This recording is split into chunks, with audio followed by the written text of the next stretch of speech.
Hello friends आज के video में हम मेंस शर्ट कटिंग किस तरह की जाती है सीखने वाले हैं, जिसमें हम शर्ट कटिंग काफ़ी आसान तरह से सीखने वाले हैं।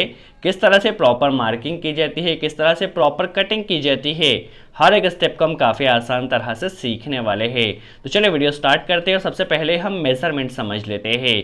देखिए हमारे शर्ट की जो लंबाई है वह 26 इंच है, यह लेंथ 26 इंच है। चेस्ट या सीना 38 इंच है। आस्तीन 22 इंच है। शोल्डर 18.5 इंच है और कॉलर बेसिकली 15.5 इंच या 15.5 इंच है। आप पहले इस मेजरमेंट को नोट डाउन कर ले ताकि जब हम कटिंग करें तो आपको हर एक स्टेप काफ़ी आसान तरह से समझ में आता रहे। चलिए कुछ इंपॉर्टेंट मेजरमेंट, जैसे कि हमारा चेस्ट होता है उसे हमें 4 से डिवाइड करना होता है तो 9.5 इंच आया है, और शोल्डर को हमें 2 से डिवाइड करना होता है तो वह 9.25 इंच आया है। तो आप इस मेजरमेंट को पहले नोट डाउन कर लीजिए क्योंकि इस मेजरमेंट का हमें आगे रिक्वायरमेंट होने वाली है, और जब हम कटिंग करें तो आपको हर एक स्टेप काफ़ी आसान तरह से समझ में आती रहे। तो चलिए हम सबसे पहले मेजरमेंट को नोट डाउन करने के बाद हमारा जितना भी कपड़ा होता है उसे इस तरह से हमें बिछा लेना है। और जब आप कपड़े को बिछाए तो नीचे कोई भी शल नहीं होना चाहिए, इस चीज़ का आप ध्यान रखिए, नहीं तो आपकी कटिंग में फिनिशिंग नहीं आएगी। देखिए कपड़े को आपको इस तरह से बिछा लेना है, और जो आपका जिसके ऊपर आप कटिंग कर रहे हैं, शोकेस या कॉर्नर आप कह सकते हैं, उस पर कपड़ा इस तरह से बिछाने के बाद सबसे पहले आप डिफेक्टिव कपड़े को इस तरह से अलग कर लीजिए, और नीचे हमें 2 इंच कपड़ा छोड़ना है। देखिए नीचे 2 इंच हम कपड़ा इसलिए छोड़ा क्योंकि हम यहाँ पे चौक वाला शर्ट कर रहे हैं तो 1.5 इंच हमारा दामन में उठने वाला है और आधा इंच ऊपर सिलाई में दबने वाला है, इसलिए हमने यहाँ पे 2 इंच कपड़ा छोड़ा है। देखिए 1.5 इंच हमारा दामन में उठेगा और आधा इंच ऊपर सिलाई में जो जाता है फ्रंट की, इसलिए हमने 2 इंच कपड़ा यहाँ पर छोड़ा है। और प्लेट के लिए हम नॉर्मली 2 इंच कपड़ा छोड़ते हैं, बट यहाँ पे हमारे पास जो शर्ट है उसमें कोर भी है इसलिए हम 2.5 इंच कपड़ा ले रहे हैं। यदि आपके शर्ट में कोर नहीं है तो आप वहाँ पे 2 इंच कपड़ा भी छोड़ सकते हैं प्लेट के लिए। देखिए 2.5 इंच कपड़ा हमने यहाँ से लेने के बाद इस तरह से सीधे स्केल की सहायता से मार्किंग कर लेना है। हमारे शर्ट की जो लंबाई है वो 26 इंच है, तो हमें यहाँ पे फिक्स लंबाई लेना है 26 इंच, क्योंकि आधा इंच हमने सिलाई का ऊपर पहले ही नीचे छोड़ दिया है। देखिए लंबाई ले लिया, यहाँ पे 26 पे मार्किंग कर लेना है, 26 इंच पे मार्किंग कर लेना है। हमारा जो सीना या चेस्ट कितना था 38 इंच था। 38 को यदि हम 4 से डिवाइड किया तो 9.5 इंच आया था। 9.5 में से हमें आधा इंच कम करना है आर्म होल की मार्किंग के लिए, तो यहाँ पे 9 इंच पे मार्किंग करना है। जितना भी सीना आया था उसमें आधा इंच कम करना है हमें। देखिए 9 इंच पे मार्किंग कर लिया है। हमारा चेस्ट 4 से डिवाइड करने पे 9.5 इंच आया था, हमें यहाँ पे आधा इंच माइनस कर देना है, तो यहाँ पे 9 इंच पे हमें आर्म होल के लिए मार्किंग कर लेना है इस तरह से। देखिए हमारे आर्म होल की मार्किंग हमने 9 इंच पे कर लिया है इस तरह से। अब इसे हमें सीधे स्केल की सहायता से मिला देना है।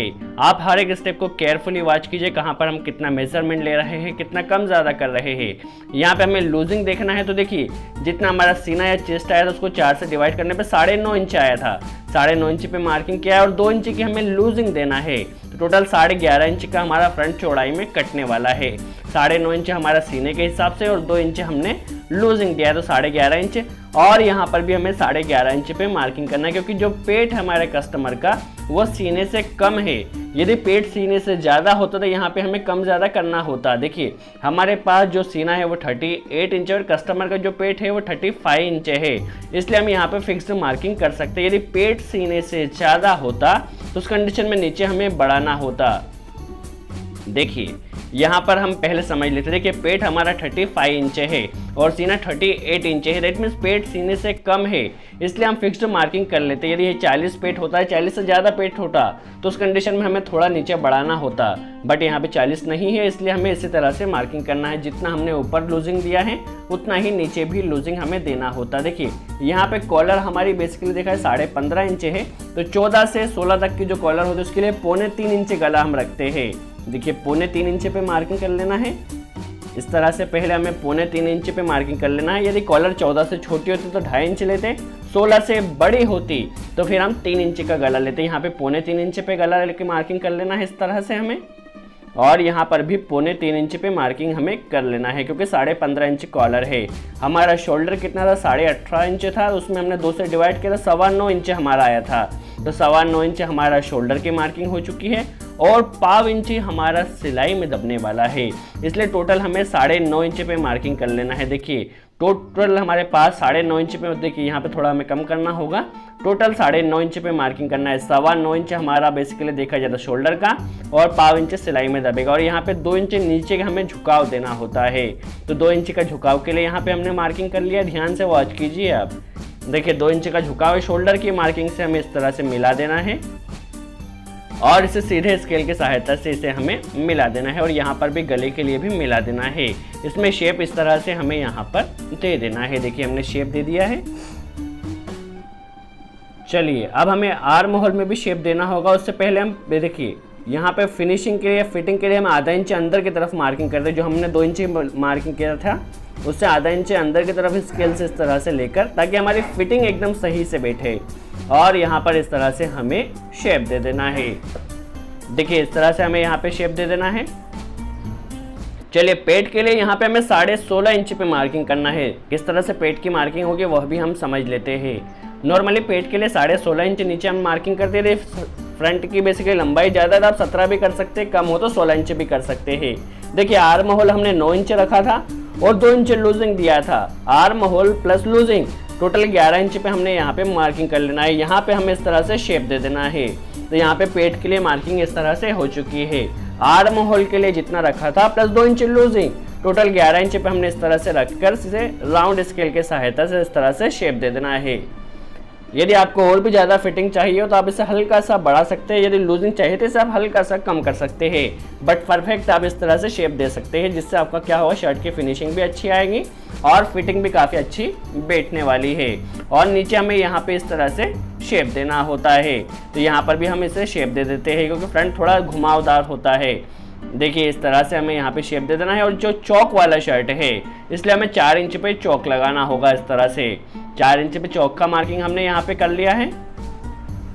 चलिए आप देख सकते हैं हमारे फ्रंट की कंप्लीट यहाँ पे मार्किंग हो चुकी है। अब हम इसकी कटिंग कर लेते हैं। देखिए आपको हर एक स्टेप को ध्यान से वॉच करना है, किसी भी स्टेप को मिस नहीं करना है। फिर भी यदि कोई डाउट रह जाता तो कमेंट्स में ज़रूर पूछे, हम पूरी कोशिश कर रहे हैं उसका जवाब दे सके। और वीडियो अच्छा लगा हो तो लाइक का बटन ज़रूर प्रेस करें। आपने हमारे चैनल को सब्सक्राइब नहीं किया, सब्सक्राइब ज़रूर कर ले, क्योंकि आगे चलकर इस चैनल पर हम और भी अच्छे स्टिचिंग एंड कटिंग के वीडियो बनाने वाले हैं, जिससे आपको नॉलेज मिलता रहे। सो जिस तरह से हमने मार्किंग की है उसी तरह से सिंपल हमें यहाँ पर कटिंग कर लेना है। आप ध्यान से वॉच कीजिए किस तरह से हम मेजरमेंट रख रहे हैं, किस तरह से प्रॉपर कटिंग कर रहे हैं, कहाँ पे कितनी लूजिंग, कहाँ पे कितना ढीला छोड़ रहे हैं, इसे आप ध्यान से वॉच कीजिए। देखिए 16.5 इंच हमने पेट के लिए मार्किंग किया था, हमारा यहाँ पे फ्रंट की कटिंग कंप्लीट होती है। चलिए अब हम सीख लेते हैं किस तरह से प्रॉपर आस्तीन कटिंग की जाती है। देखिए हमारा जो चेस्ट था वो 38 इंच था। यदि चेस्ट हमारा 36 इंच से कम होता तो यहाँ से हमारी बैक की कटिंग हो जाती, बट 38 इंच होने के कारण यहाँ से हमें आस्तीन निकालना होगी।